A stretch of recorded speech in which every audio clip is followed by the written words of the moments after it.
চিনি দিলাম, একটু তেলের উপরে এক ফুটে চিনি দিলাম। এবার চিনিটা দিলাম, দিয়ে একটু পেঁয়াজ দিলাম, যে পেঁয়াজ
একে একে সব মশলাগুলো দিলাম।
দিলাম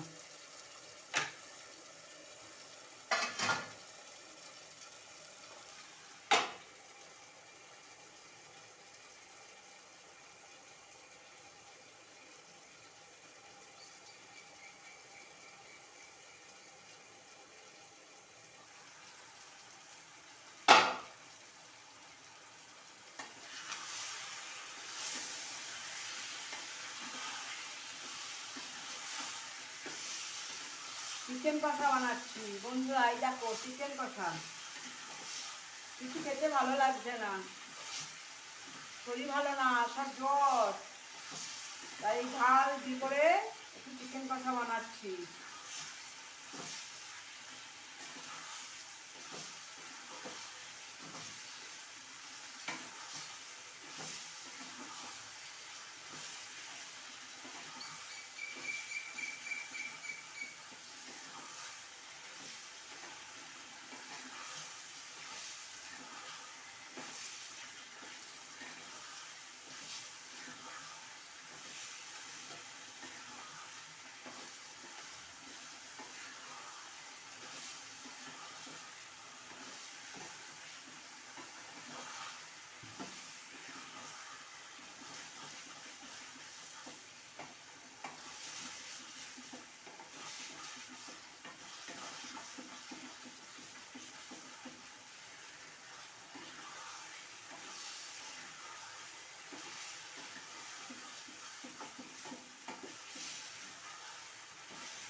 যত নাড়বে তরকারি, যে কোনো সবজি তরকারি বলো, মাছ বলো, যে কোনো সবজি তরকারি যত নাড়বে তত সবজিটা টেস্টফুল খেতে হবে।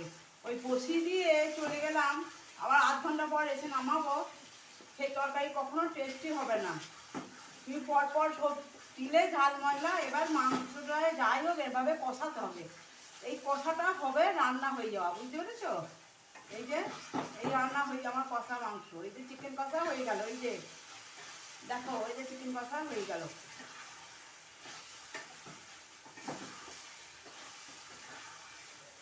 এখন নামাবো না, এটা এখানে চাপা দেওয়াই থাকবে, এখানে চাপা দেওয়া থাকবে, বুঝেছো? এটা এখন নামাবো না, এই কড়াইটি থাকলো, ঢাকা দেওয়া থাকবে এখানটায়।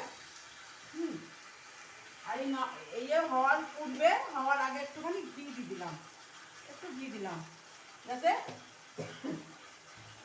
একটু টেস্টিটা ভালো হয়। এই যে দেখেছো কেমন কালার এসছে, এই দেখো। এই যে আমার রান্না হয়ে গেল, চিকেন কষা হয়ে গেল। আমি এখন নামাবো না, এখানেই চাপা দেওয়া থাকবে। এখানেই চাপা দেওয়া থাকবে, এই যে হয়ে গেল। দেখো আমি মাংস কিন্তু একটু জল দিইনি, আমার জল ছাড়া মাংস হলো, দেখলো? তোমরা জল দাও তো, আমি জল দিই নাই। দেখো চিকেন কষা আমি একটু জল দিই না, মাংসর জলটাতেই এই কষাটা হয়ে যাবে, বুঝেছো? এই দেখো একটু জল দিইনি, আমার রান্না হয়ে গেল কমপ্লিট। এবার এটাকে ঢাকা দিয়ে রেখে দেবো, এই যে হয়ে গেল। ঢাকা দিয়ে হয়ে গেল। এবার এইটা এখানে চাপা দিয়ে রেখে দিলাম।